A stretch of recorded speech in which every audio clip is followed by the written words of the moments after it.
పెళ్ళైనా పండగైనా వేడుక ఏదైనా పట్టుచీరల ప్రత్యేక వేదిక వారాహి సిల్క్స్. రమ్మగారు, పెళ్లి చూపులు, అమ్మాయి కానీ అబ్బాయి కానీ పెళ్లి చూపులకి వెళ్ళే ముందు ఇరు కుటుంబాలు అసలు ఏం చూసుకోవాలండి? అంటే పెళ్లి సంబంధాలు చూసేటప్పుడు ఏం చూడాలంటావు? సంబంధం అయిపోయి అంతా ఓకే అయినాకే కదా పెళ్లి చూపులకి వెళ్తారు. అలా అంటే ఇదివరకు రోజులు మారినాయి కదా, అసలు ఈ జనరేషన్కి మనం ఎట్లా మాట్లాడుకోవాలో కూడా తెలియని పరిస్థితి కదండి. చూపులకేముంది, చూపులు అని ఏదో మాట చెప్తారు. అమ్మ నాన్న పిల్లాడు మేనత్త మేనమామ బాబాయి తాతయ్య వెళ్ళే రోజులైతే లేవు. ఏవో సినిమాల్లో బాగా కనపడుతున్నాయి. హెచ్చుగా అమ్మాయి అబ్బాయి కలుస్తున్నారు ఎక్కడో చోట, చాలా ఇళ్లలో కదా. ఆ తర్వాత పేరెంట్స్ కలిసి కూర్చొని మాట్లాడుతున్నారు. మామయ్యలు తాతయ్యలు మేనమామల్ని మొత్తం తల్లుల్ని పిలిచే రోజైతే అసలు తగ్గిపోయింది. అమ్మాయి పెళ్లి కుదిరింది అని తాత నాయనమ్మ కూడా అమ్మ నాన్న జస్ట్ ఇన్ఫార్మ్ చేస్తున్నారు. పెద్దవాళ్ళని ఇన్వాల్వ్ చేయడం మానేసాం. అన్ని చోట్ల కాదు కానీ ఓవరాల్గా మానేసినట్టే. మనం దానికి సినిమాలు కూడా దానికి దోహదపడుతూ ఉంటాయి. మనకు కొంచెం తమిళ సినిమాలు చూస్తే పెళ్లి సంబంధం అనగానే అందరు కట్టకట్టుకుని వెళ్తున్నట్టుగా చూపిస్తారు. ఇప్పటికీ మన దగ్గర పెళ్లి సంబంధం అనగానే అమ్మాయి అబ్బాయి మాట్లాడుకున్నట్టుగా చూపిస్తున్నారు కొత్తగా. ఇవాళ రేపు కరెక్ట్గా చెప్పారు. అంతే. అవును, తమిళ సినిమాలు ఇప్పటికీ కూడా వాళ్ళ పంచెలు పట్టు చీరలు జెండా పువ్వులు అవి మార్చరు. మన వాళ్ళు స్టైలిష్గా జుట్లు విరబోసుకున్న వాళ్ళు కానీ మనం అంతా హిందీ వాళ్ళని ఇమిటేట్ చేస్తాం ఇవాళ రేపు. నిజమే జయ, నేనేమి ఇది ఎక్కిరించడం కాదు, అవును అట్లాగే జరుగుతుంది కదా మనకి. ఇటీవల కాలంలో మా అక్కయ్య కూతురు పెళ్ళైంది అంటే మగపిల్లల పెళ్ళిళ్ళు వాటంతా అయిపోయినాయి అనుకో, ఏదో రకంగా. అమ్మాయి పెళ్ళికి మాత్రం పిల్లాడు మాట్లాడుకున్నారు. వాళ్ళమ్మా నాన్న వీళ్ళమ్మా నాన్న కలుసుకున్నారు. ఆ తర్వాత వాళ్ళమ్మా నాన్నకి వీళ్ళమ్మా నాన్నకి వాళ్ళు చెప్పుకున్నారు, మా పిల్లగారికి వీళ్ళతో ఫలానా వాళ్ళ పిల్లతో సంబంధం కుదిరిద్ది. అంతే. గుంపుగా పోయి మేమేమి పెళ్లి చూపులకి వాటికి వెళ్ళాల. పెళ్లి చూపులకి వెళ్ళిన 1-2 చోట్ల పెళ్లి చూపులకి జనాలు వచ్చింది చూసాం కానీ అవేం పెద్దగా సక్సెస్ కాల. ఈ గోలంతా ఎందుకు, సింపుల్గా మనం ప్రచారం కూడా కదగా. వాళ్ళు 6 మంది వస్తారు, అందరూ మనతో మాట్లాడతారు, అక్కర్లేని వ్యవహారాలు. ఈ గోలంతా ఎందుకు, హాయిగా ఇలా చేద్దాం అని పెట్టుకుంటున్నారు. ఇదంతా పెళ్లి చూపులు అనగా ఇదివరకు పెళ్లి చూపులకు వచ్చిన వాళ్ళ కోసం స్వీట్లని హాట్లని ఇల్లు సర్దుకోవటం సామాన్లు సవరించుకోవటం వాళ్ళని వ్యవహారాలు ఉండేవి. ఇప్పుడు ఆ గోల ఏం లేదు, పోతారు హాయిగా వాళ్ళ దారి వాళ్ళు ఏ హోటల్లోనో గిట్లోనో ఎక్కడో మాట్లాడుకుంటారు. ఇళ్లలో కూడా కాదు, ఇళ్లలో ఆ కల్చర్ కూడా మానేసాం. అది మానేసాం. కాకపోతే ఒక సంబంధం అంటూ కుదిరిస్తే జనరల్గా చూసేవి వాళ్ళవి మనవి గోత్రాలు అంటే ఒకే క్యాస్ట్లో పెళ్లి చేసుకునేటప్పుడు తర్వాత వాళ్ళ చుట్టాలు ఎవరు, వాళ్ళ పక్కాలు ఏమిటి, ఈయన ఉద్యోగం ఏమిటి, పిల్ల తండ్రి ఏం చేస్తాడు కదా, పిల్లాడి తండ్రి ఏం చేస్తాడు, తల్లి ఏం చేస్తుంది, వాళ్ళ పిన్ని వాళ్ళ బాబాయ్ వాళ్ళకి ఎంతమంది అక్క చెల్లెళ్ళు అన్నదమ్ములు, ఫ్యామిలీతో వాళ్ళకి సంబంధ బాంధవ్యాలు ఉన్నాయా, వీళ్ళేమైనా ఆయనకు కానీ ఆవిడకి కానీ రెండో పెళ్ళా, ఫస్ట్ మ్యారేజెస్ అయినా ఇవి ఎంక్వైరీ చేసుకుంటారు ఎవరైనా జనరల్గా చేసేది. తర్వాత ఉద్యోగాలు, అబ్బాయి ఉద్యోగం ఏమిటి, అతను ఎక్కడ చదివాడు, ప్రొఫైల్ జాబ్ ప్రొఫైల్, ఆ తండ్రి జాబ్ ప్రొఫైల్. మనకి రేపొద్దున ఏంటంటే మన పిల్ల మీద వీళ్ళ బాధ్యత పడకూడదు. అమ్మా నాన్న ఇద్దరు ఉద్యోగస్తులు అయితే మన పని రిటైర్మెంట్ తర్వాత వాళ్ళ డబ్బులు వాళ్ళకి వస్తాయి. మనుషుల్ని బాధ్యతగా చూడాలి, డబ్బు సమస్యలు లేకుండా ఉండాలి. ఇది ఒకటి చూస్తారు. అన్ని చోట్ల అది కుదరదు అనుకో. ఆస్తి స్వాస్తి ఏమున్నాయి, ఏవో ఇల్లుంది వాకిలుంది చెప్తారు. అవి ఏమైనా స్ప్లిట్స్లో ఉన్నాయా, ఉమ్మడి కుటుంబాల నుంచి వస్తాయా, వీళ్ళకి ఉమ్మడి ఆస్తా, ఏమిస్తారు పిల్లకి లేదా పిల్లాడికి, ఏమొస్తుంది వెనకాల. అంటే ఇదంతా కూడా వాటితో అయినా పెళ్ళిళ్ళు అని అడిగితే వాటితోటే కాదు కానీ అవి కావాల్సిందే కూడా. అంతే కదా, మనం ఎంత కాదన్నా అది అవునే. అంతే కదా రమ్మగారు. వంశపారంపర్యంగా వచ్చే ఆస్తులతో పాటు అనారోగ్యాలు ఏమైనా ఉన్నాయా అని ఈ రోజున అడగాలి, కనుక్కోవాల్సింది. చాలామంది అడుగుతున్నారు కూడా, బ్లడ్ టెస్ట్లు అవి చేయించేవాళ్ళు. అది కూడా కనపడుతుంది కదా, బ్లడ్ టెస్ట్ చేయిస్తారు. అవును, మేము చేయిస్తాము, మా పిల్ల రిపోర్ట్స్ ఇవి, మీ అబ్బాయి రిపోర్ట్స్ ఇవ్వండి అని. దీంతోపాటు ఇంకో జాబులు ఉద్యోగాలు, ఎక్కడ చదివారు, చదివిన చోట ఎట్లా ఉన్నారు, అక్కడ కాలేజీ ఎవరైనా ఫ్రెండ్స్, కామన్ ఫ్రెండ్స్ ఉన్నారా, అబ్రాడ్లో కనుక ఉద్యోగస్తులు అయితే మాత్రం ఖచ్చితంగా మనం ఎంక్వైరీ చేసుకోవాలి కదండి. అబ్రాడ్లోనే కాదు, ఇండియాలో కూడా. ఇండియాలో కూడా ప్రతి చోట కూడా జాబ్ ప్రొఫైల్ ఖచ్చితంగా మనకి తెలియాలి, అటు ఇటు కూడా. ఇది వాళ్ళు తుమ్మితే ఊడే ముక్కు అయితే ఆ ఉద్యోగాన్ని చూసుకుని దిగితే కష్టం కదా. అవును కదా. ఆ పిల్లకి పేరుతో ఒక అమ్మాయిదే అనుకోండి, అమ్మాయికి దగ్గర ఎంత బంగారం ఉంది, పిల్లకి ఏం బంగారం పెడతారు. ఇంతకుముందు వర్క్ చేసినప్పుడు అమ్మాయి ఆ డబ్బుని ఏం చేసింది అవి అడుగుతున్నారు. అడగాలి అని చెప్పట్లా, అడుగుతున్నారు అని చెప్తున్నా. అబ్బాయి ఏం చేశాడో కూడా చెప్పాలిగా. అప్పుడు ఖచ్చితంగా. ఏదైనా ప్లాన్ చేసుకున్నారా, ఏదైనా సేవ్ చేశారా? జనరల్గా ఖర్చులు అయిపోతాయి. అమ్మా నాన్న దగ్గర ఉన్నప్పుడు అటు అమ్మా నాన్నకి ఖర్చు అవుతాయి, ఇటు అమ్మా నాన్నకి ఖర్చు అవుతాయి. వీళ్ళే వాడేసుకుంటారు, వీళ్ళే ఖర్చు పెట్టుకుంటారు. సేవింగ్స్ ఏమైనా ఉన్నాయా, అది ఒకటి అడగాలి. సేవింగ్స్ ఉన్నాయి, ఏమైనా కమిట్మెంట్స్ ఉన్నాయా అతనికి కానీ ఆ అమ్మాయికి కానీ? చాలామంది జయ ఇటీవల మనం చూసిన కేసుల్లో ఈ పెళ్ళయింది ఓ 2-3 నెలల తర్వాత నా కమిట్మెంట్స్ ఉన్నాయి అంటాడు అబ్బాయి. అది పెళ్ళికి ముందే చెప్పచ్చుగా. కమిట్మెంట్స్ ఉన్నాయంటే దిగేవాళ్ళు దిగని వాళ్ళు చెప్పరు. నీవు ఈ అమ్మాయి ఉద్యోగం, అమ్మాయి కూడా అతనికి 10 లక్షలు వస్తుంది, పోనీ ఒక 5 లక్షలు, సంవత్సరానికి 15 లక్షలు. ఈ అమ్మాయి కూడా 10 లక్షలు 12 లక్షలు ఉందనుకుందాం ఏడాదికి. అంటే పరాణం 12 lakhs అంటే నెలకు 1,00,000, అంతా రాపైన 80,000 అయినా చేతికి వస్తుంది. ఆ అబ్బాయికి ఇంకా ఎక్కువే వస్తుంది. కానీ అంత డబ్బు చూపించాడు, నాకు కమిట్మెంట్స్ ఉన్నాయి, నీ డబ్బులు వాడమంటాడు. అందరు ఆడపిల్లలు దానికి ఒప్పుకోరు కదా. నాకు కమిట్మెంట్స్ ఉన్నాయి అనే విషయాన్ని పెళ్ళికి ముందే చెప్పాలి అబ్బాయి.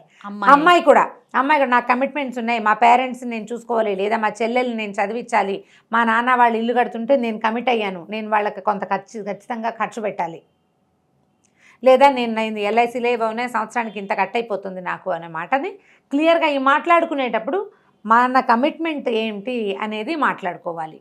ఇవన్నీ ఒడంబడ్డాకే పెళ్లి చూపులు, పెద్దవాళ్ళు నలుగురు కూర్చునేది. దీంతో పాటుగా ఇటీవల కాలంలో నేను తరచుగా వింటున్నమాట, హ్యాబిట్స్ ఉన్నాయా అనేది ప్రశ్నించినప్పుడు క్లియర్గా సమాధానం చెప్పాలి. నిజాలు. ఇష్టమైతేనే చేసుకుంటారు, లేకపోతే మానేస్తారు. ఈ ఒక్క కారణంతో ఎందుకు మానేయాలి అని మీ హ్యాబిట్స్ని దాచిపెట్టి పెళ్లి చేసుకుంటే చాలా తలకాయ నొప్పి. నేను 2 కేసులు చెప్తా, చాలా రోజుల క్రితం, ఇటీవల కాలంలో విన్న కేసులు కావు. వీళ్ళు ఇద్దరు వెజిటేరియన్ ఫ్యామిలీస్. అది అడిగేందుకు ఏమీ లేదు, ఏదో మాట వరుసకి ఏమీ లేదు మేము ఇద్దరం వెజిటేరియన్స్ అనే చెప్పుకున్నారు. వాళ్ళిద్దరూ ఒకళ్ళనొకళ్ళు అడగల, ఫ్యామిలీ వాళ్ళు చెప్పుకున్నారు. తీరా ఆ అమ్మాయి భయంకర చికెన్ ఫ్యాన్, ప్రతి వారము KFCలో తింటుందట పాప. దానికి అట్రాక్ట్ అయిపోతుంది ఫుడ్కి. తర్వాత వర్క్ చేసే చోట బెంగాలీలు ఫ్రెండ్స్ ఉన్నారు. ఫిష్ కూడా అలవాటు ఉంది ఆ అమ్మాయికి, కానీ fond of chicken. What ever it, non veg అలవాటు ఉంది అంతే. అది చికెనా ఫిషా పక్కన నేనేమన్నా ఇంట్లో చేస్తానన్నానా అంటుంది అమ్మాయి. బాగుంది లాజిక్. నేనే ఇంట్లో చేస్తాను అనలేదు కదా, నా దారి నేను తినేస్తాను. ఇద్దరు బయటకు వెళ్ళినప్పుడు ఆ అమ్మాయి చికెన్ లాలీపాప్ వైపే అమ్మాయి దృష్టి ఉంటుంది. బయటకు వెళ్ళినప్పుడే కదా తినాలి, నేనే నిన్ను తినమన్నానా అంటుంది. అతను ఇలా నాన్ వెజ్ తినే ప్రాక్టీస్ ఉండే పిల్లకి పుట్టే పిల్లలకి ఆటోమేటిక్గా ఫాండ్ ఆఫ్ నాన్ వెజ్ అవుతారేమోనని భయంట అబ్బాయికి. బాగుంది కదా, నన్ను క్షమించండి అమ్మా ఈ విషయం బయటికి చెప్తున్నందుకు. ఇక చెప్పాల్సిందే వచ్చిందనమాట సమస్య. ఇదొకటి. అక్కడి నుంచి అబ్బాయిలు. రమ్మ గారు మీరేం చెప్పారండి? నేనేం చెప్పలేదమ్మా. అదేంటి రమ్మ గారు? వీళ్ళు నన్ను కేసు కాదు, ఇది వీళ్ళు ఫ్రెండ్స్. ఓకే, మరి ఇప్పుడు ఈ సమస్యకి సొల్యూషన్ ఏంటి చెప్పండి ముందు. దీని మీద డివోర్స్ తీసుకోండి అని చెప్పలేం కదా జయ. అయ్యో, అక్కడ ఆలోచిస్తామా? అంతగా కాదు, అమ్మాయి కొంచెం తగ్గించుకో, అతను ఉన్నప్పుడు చేయబోక. కాదండి రేపు శుక్రవారం, రేపు ఇంట్లో పూజ ఉంది, ముందు రోజు రాత్రి తినేస్తే ఎలాగా? ఉపవాసం, నేను టిఫిన్ తింటా, ఓన్లీ స్నాక్గా చికెన్ తింటానంటుందా? చాలా బాగుంది. ఉంటారు. అవునవును, చెప్పలేకపోతాం. ఇది ఇప్పుడు చూడు, అమ్మాయిది అయితే మనకి నవ్వొస్తుంది, అది అబ్బాయిది అయితే సీరియస్గా తీసుకుంటాం రమ్మ గారు. మనం ఇంత నవ్వుకుంటూ మాట్లాడుకోలేము, అంత మోసం చేశాడు అనుకుంటూ అనిపిస్తుంది. అదే కాదు జయ, ఎందుకో తెలుసా, చిన్న తేడా చెప్తా ఇక్కడ. ఎంత కాదన్నా అబ్బాయిలిద్దరూ మనం ఆడామగ ఆకాశంలో సగం అనే డైలాగులు మాట్లాడుకున్నప్పటికీ ఆ మగవాళ్ళకి అలవాటు ఉంటే పెళ్ళాలతో చేయించాలని చూస్తారు, ట్రై చేస్తారు కదా. అవును, ఒప్పుకుంటావు నువ్వు 100% అండి. ఎందుకంటే మన సర్కిల్స్లోనే నాన్ వెజ్ అమ్మాయిల్ని పెళ్లి చేసుకున్న అబ్బాయిలు, వెజిటేరియన్ అబ్బాయిలు చాలామంది కనపడతారు. వీళ్ళు సహించి ఊరుకుంటారు, కానీ ఇంట్లో వండరు. ఎక్కడికైనా బయటకు వెళ్ళినప్పుడు పాపం చిన్నప్పటి నుంచి అలవాటు ఉంది, రుచి కదా తిని అని వదిలేస్తారు ప్రేమగా. అదే నాన్ వెజిటేరియన్ అబ్బాయిలు, వెజిటేరియన్ అమ్మాయిలు అయితే వండేవాళ్ళు కనపడుతున్నారు మనకి చాలామంది ఇళ్లలో కూడా. అంటే వెజిటేరియన్స్ కాదు, ఆడవాళ్ళు నేను తినండి, నేను ఎప్పుడో మానేశాను, మా ఆయన పిల్లలు తింటారు, నేను ఇంట్లో వండుతారు. మనకు తెలీదా? అలాంటి వాళ్ళు మన సర్కిల్స్లోనే ఉంటారు కదా. అవును, ఆవిడ తినరు కానీ చేస్తారు. పండగల్లో, పబ్బాల్లో, పూజలప్పుడు కూడా కావాలంటే వండి అక్కడ పెడతారు, తినకుండా ఉంటారు. వాళ్ళంతా వాళ్ళు స్వచ్ఛందంగా మానుకున్న వాళ్ళు. ఇది ఒక సమస్య. ఇది ముందుగానే డిస్కస్ ఒకటి చేసుకోవాలి. మాట్లాడుకోండి. రెండోది హ్యాబిట్స్, డ్రింకింగ్, స్మోకింగ్ లాంటివి, ఇతరత్ర గ్యాంబ్లింగ్ లాంటి సరదాలు ఉన్నాయి మీకు, బెట్టింగ్ సరదాలు, ఇవన్నీ వ్యసనాలే కదా, సరదా కాదు అది, అది వ్యసనం. వ్యసనాలే. వ్యసనాలు. ఈ వ్యసనాలు ఉన్నాయా అని వాళ్ళు ఆడపిల్లలు అడిగినప్పుడు కొంతమందికి మగవాళ్ళు డ్రింక్ చేసిన అది పెద్ద లిస్ట్ బాధాడుగా ఉంటున్నారు. ఈ సినిమాలు చూసి కదా నీదేం బ్రాండు అని సినిమా హీరోయిన్లతో అడిగిస్తున్నారు. వాడు క్యూట్గా చాక్లెట్ బాయ్ లాగా ఉంటాడు, వాడి బ్రాండ్ ఏదో ఈ స్వీట్ బేబీకి కావాలి, అంతే కదా. మా నాన్నది ఇది ఒకటే బ్రాండు. ఇలాంటి పిచ్చివాగులతో కదా ఈ తాగటం అనేది ఒక సహజమైన అలవాటుగా చేసేసాం మనం. ఇది ఒక పిచ్చివాగుడు, సోషల్ కల్చర్ లాగా నా అయిపోయింది. బోధ కల్చర్. ఆ తాగుడు ఎక్కువయ్యి వాళ్ళు ఏం చేస్తున్నారో వాళ్ళకే తెలియకుండా, ఒళ్ళుపై తెలియకుండా, కొన్ని చోట్ల తాగుడు ఎక్కువై తల్లి చెల్లి తేడాలు తెలియటలా సొంత పిల్లల్ని కూడా పాడు చేసేస్తారు, చంపేస్తున్నారు వెధవ తాగుడు. ఇది చాలా సహజమైన క్రియగా సినిమాలు చూపించి నేను ఒకళ్ళని అంటలా, అందరూ అంతే. అవును, ఇప్పుడు అభ్యంతరం లేని అమ్మాయిలు ఉంటారు, అభ్యంతరం ఉండే అమ్మాయిలు ఉంటారు. నీ దగ్గర ఉన్న నిజం ఏమిటో అబ్బాయి చెప్పి తీరాలి. మా పిల్లాడికి ఏం హ్యాబిట్స్ లేవని వెనకేసుకురాకండి తల్లులు, వాడికి అలవాటు ఉంది, హ్యాబిట్స్ ఉన్నాయి అని ఓపెన్గా ఒప్పుకోండి. దానివల్ల ఫర్దర్గా సమస్యలు లేకుండా ఉంటాయి. నంతి నిష్ఠూరం కంటే ఆది నిష్ఠూరం మేలు కదా కదా. అవునండి. కాబట్టి మానేసుకుంటారు. ఆ ఓకే అనుకునే ఆడపిల్లలు పర్వాలేదు, మధ్యలో మనం కూడా కాస్త పుచ్చుకుందాం అనుకునేవాళ్ళు అంతే. పార్టీ అనగానే మందే కదా, మనకి పార్టీ అంటే రెండోది ఉందా జయ? అవునవును. అసలు తినడం, కబుర్లు చెప్పుకోవడం అనేది పోయింది, తినడం తాగడమే ఉంది. కబుర్లు అంటే కొట్లాట్లు వస్తాయి చివరికి. చిన్న పిల్లలు, జస్ట్ కాలేజీ పిల్లలు, రూపాయి సంపాదన లేని పిల్లలు కూడా, అమ్మా నాన్న ఇచ్చే డబ్బులతోటే పార్టీ చేసుకోవాల్సిన పిల్లలు కూడా మందు పార్టీలే చేసుకుంటున్నారు. అసలు ఏం చేయాలో అర్థం కావట్లేదు సమాజాన్ని.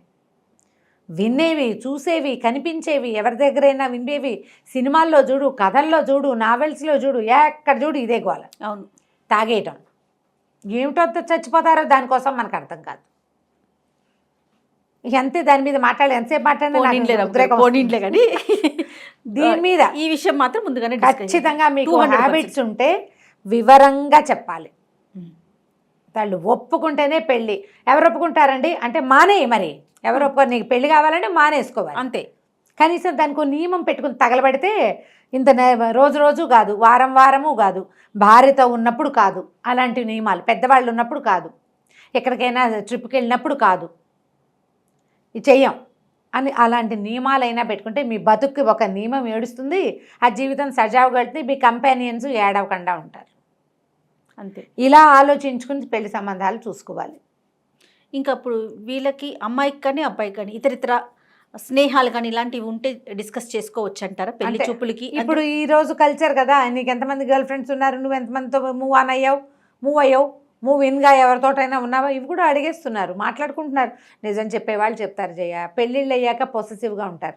ఈ రోజును బట్టి ఇదొక నిజానికి ఈ స్టేట్మెంట్స్ ఇవ్వకూడదు పెద్దవాళ్ళు. నేను ఒకటి చెప్తాను, నువ్వు ఏమైనా చెయ్యి, ఎలాగైనా ఉండు, వివాహం చేసుకున్నాక పెళ్ళి అని ఒక బంధంలోకి అడుగుపెట్టాక బంధానికి కట్టుబడి ఉండే మనస్తత్వాన్ని కలిగి ఉండండి. అది ఫ్యామిలీ సేఫ్టీ కోసం ఉంటుంది, మీరు కూడా హాయిగా ఉంటారు.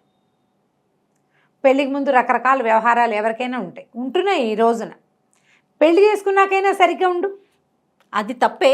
కానీ ఇప్పుడు పెళ్ళైన తర్వాత అస్సలు తప్పు చేయకండి, అస్సలు తప్పులు చేయొద్దు, పొరపాట్లు చేయొద్దు. ఏదైనా చేస్తే కన్ఫెస్ చేయండి, ఇది పొరపాటు, ఇట్లా జరిగింది, ఇంకోసారి చేయను అని చెప్పుకోండి. బాంధవ్యాన్ని కాపాడుకోండి. మనం కష్టపడే చూసాం 100 పెళ్లి చూపులు చూసి ఓ పిల్లని పెళ్లి చేసుకుని 3వ నాటి నుంచి నువ్వు అది కొట్టుకు తెచ్చి 15వ రోజు నుంచి ఇట్లా లాయర్ దగ్గరికి వెళ్తామని ఏడాది తిరగకుండా ఆ లాయర్లను బాగు చేసి కోర్టుకి ఫీజు కట్టి మళ్ళీ కొత్త పెళ్లి చూపుల కోసం వెతుకుతావు కదా. దాని బదులు ఈ కుక్కతో ఒక వంకరగా ఉన్నదాన్ని సీదాగా చేసుకోవచ్చు కదా. వంకర బుద్ధి ఎందుకు? నువ్వు రెండోసారి కూడా ఇదే చేస్తావుగా. పెళ్ళి అంటూ నువ్వు బంధంలోకి అడుగు పెడుతున్నావు అంటే బంధం అనేది ఒక బాధ్యత, దాని పట్ల లాయల్గా ఉండాలి. మీ అమ్మ నాన్న పట్ల లాయల్గా ఉండవా? నువ్వు ఉంటావు కదా ఎవరైనా. మరి ఒక దీంతో పాటు స్పౌస్తో కూడా అలాగే ఉండాలి కదా, భార్యతోటో భర్తతోటో. బాంధవ్యాన్ని కాపాడుకోవాలంటే కొంచెం మనుషులు బాధ్యత ఎరిగి ప్రవర్తించాలి. నువ్వు దానికి రెడీ అయ్యాకే దిగు పెళ్ళికి. నేను ఇంక ఇవేం చేయను, సరిగ్గా ఉంటాను, జాగ్రత్తగా ఉంటాను, ఒక బంధానికి కట్టుబడి ఉంటాను అంటే మేము సన్యాసులు అయిపోవాలి. సన్యాసులు అవ్వమని చెప్పట్లా, సంసారులు అవ్వండి అని చెప్తున్నాం. ఇలా కనుక మనం మొదలు పెట్టుకుంటే వాళ్ళని ఒప్పించి ఏదైనా ఏదో తాగాలో తిరగాలో ఎక్కడికో వెళ్ళాలో ఎవరినో కలవాలో చెప్పి చెయ్యి. చెప్పేంత దిల్దార్గా ఉంటే చక్కగా చేయొచ్చు. చెప్పవు నువ్వు, దొంగ పనులు చేస్తారు, అది చెయ్యొద్దు. రైట్. సగం పెళ్ళిళ్ళు ఫెయిల్ అవ్వడానికి అదే కదా కారణం. అవునండి, అవును. అందుకని పెళ్లి చూపుల్లోకి ముందే కొంచెం ఓపెన్గా ఉండటం ఓపెన్గా ఉండండి. పెళ్లి చూపుల్లో మాట్లాడుకునేటప్పుడు కూడా ఏదో ఒక వాక్యం మాట్లాడుకుని సిగ్గుపడి మగవాళ్ళు ప్రశ్న అడిగితే ఒకళ్ళ మొహాలు ఒకళ్ళు చూడకుండా దొంగ చూపులు చూసి ఆ రోజులు పోయినాయమ్మా. ఇప్పుడు అలా లేదు. ఆడమగ కలిసి చదువుకుంటున్నాం, అవునవును. ఫ్రీగా మాట్లాడుకుంటున్నాం. ఓపెన్గా ఉండండి. మీ ఓపెన్నెస్ని నచ్చిన వాళ్ళే దిగుతారు, పెళ్లి చేసుకుంటారు. ఏదో ఒకటి పెళ్ళి అయిపోవాలి ముందు ఎలా ఉన్నా సరేనని మాత్రం తొందరపడిపోకండి. దానివల్ల సమస్యలు ఎక్కువ వస్తాయి. వీటిని కొంచెం అమ్మా నాన్న కూడా ఈ దృష్టికోణంతో ఉండాలి. ఎస్, అమ్మాయి అబ్బాయితో పాటు వాళ్ళ అమ్మా నాన్న, వీళ్ళ అమ్మా నాన్న కూడా. ఇరువైపుల పెద్దలు కూడా ఓపెన్గా ఉంటే కనుక సంబంధాలు విచ్ఛిన్నం కావు. చేసుకున్న సంబంధం చక్కగా సజావుగా ముందుకెళ్తుంది.